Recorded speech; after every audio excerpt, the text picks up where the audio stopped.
How's it going, you guys? Nice out here. Thought I'd film the talking part of this outside because, you know, we haven't had a lot of dry weather in Vancouver this year.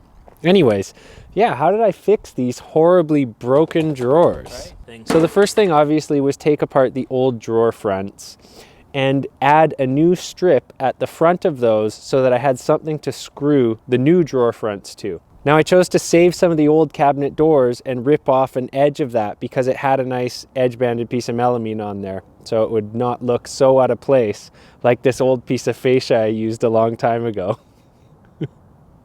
And it was just as simple as measuring, cutting to fit, and then countersinking and screwing those new pieces in. And it's always important to countersink this kind of stuff because, especially with particle board or plywood, when screwing in on edge, it's really easy to split that kind of stuff. So countersinking goes a long way.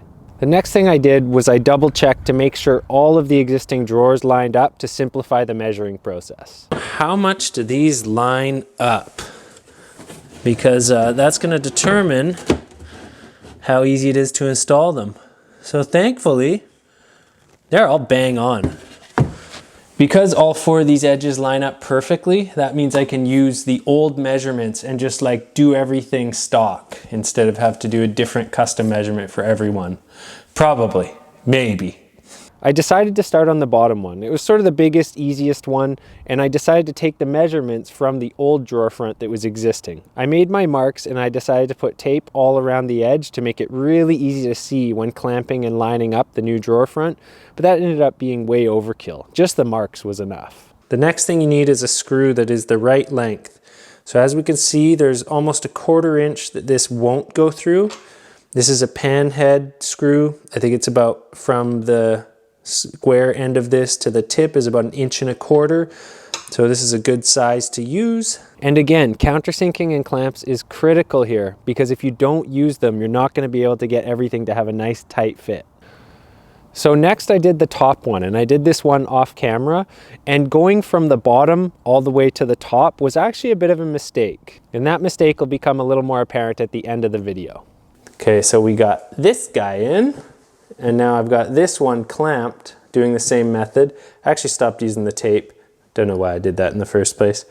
I'm going to adjust it so that I get that reveal good, and then I'm going to fit this guy in between and see if the reveals all look the same. So once I had an idea of what the reveals were going to be, it was as simple as marking it on the back of the drawer front, clamping it in place, and then just eyeballing it with the existing one to make sure they lined up on the edges and that the reveal between the two drawer fronts was going to be perfect. So some people might start getting all fussy and getting their levels out and doing all sorts of stuff, but really what you need to be eyeballing here is how it's going to line up with the existing door that's already there. And that door had already been plumbed and squared, so it was looking good. So this is one of those times, definitely, where if you're messing around with levels and doing all sorts of stuff, sometimes you can end up making it look wrong, because a lot of the time, especially in renos, you need to be going to what's already there, not to what the level says.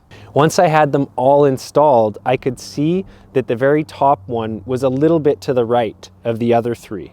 So that was the mistake. What I should have done is I should have just gone either from the top all the way down or from the bottom all the way up.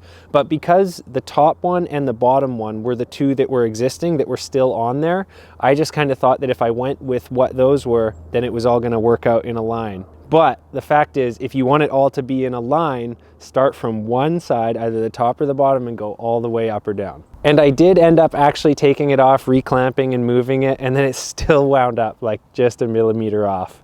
But because this was free work, in fact, it wasn't just free work, I was out of pocket for the doors and drawer fronts, I decided that it was good enough. Now, installing your handle is pretty simple. What I usually start with is just kind of put the handle in place and say, do I like where it looks? And then once I've got that, I just kind of mark off the height. And from there, it's as simple as just centering. Now, in this case, I had to install the handles just a little bit higher than I would have chosen for aesthetics. But I'm going to let past me explain that because it's pretty much one of the only parts of the video that didn't totally glitch out. So we'll cut to that. As for the handle, I picked the lowest possible spot that it could go. Because of this part of the drawer, I didn't have screws that were long enough, so inside this pack, if I can get into it, inside this pack is pretty short screws. So they will only go through the 3/4 inch door, and I'm not gonna go run out to Rona and buy new screws or anything like that. The Rona. Anyways, as for doing this, all I did was I found my center. I went down as low as I could. I measured a couple marks, and I knew that this was 3 3/4, so I had to split that difference off of that mark, which was like 1 7/8 for each side. Yes, fractions. You guys love it. I know you love it. Anyways, I installed that. It's looking good. I only did the one because these 3 are all going to be the same measurement, so I'm going to use a jig for those that I'm going to make a video about tomorrow so I can actually wrap up this kitchen. We're so close. But anyways, I'm very happy with how this turned out. It's not 1,000,000% perfect, but boy is it better than it was. And you know what? Some days, if that's the best you can do, is like having it be way better than it was, but not 1,000,000%, you know what? Then you did all right. And you know what? Perfection is the realm of the divine. We're only here to do the best we can. And in Persian rug raking, the Persian rug makers intentionally put one flaw in every single one of their rugs. And that's a spiritual thing. It's because, again, only God can make perfection, man can't. So they intentionally put in imperfection in it. And I kind of like that philosophy. You know, I'm sure you'd have to look pretty hard to find their imperfection in those rugs. But anyways, we have one little imperfection here. I'm gonna live with it. This place is looking good. I'm fully repeating myself. I hope you guys are doing well. And that's all I have to say. I'm not gonna ramble this outro any further. Till the next one.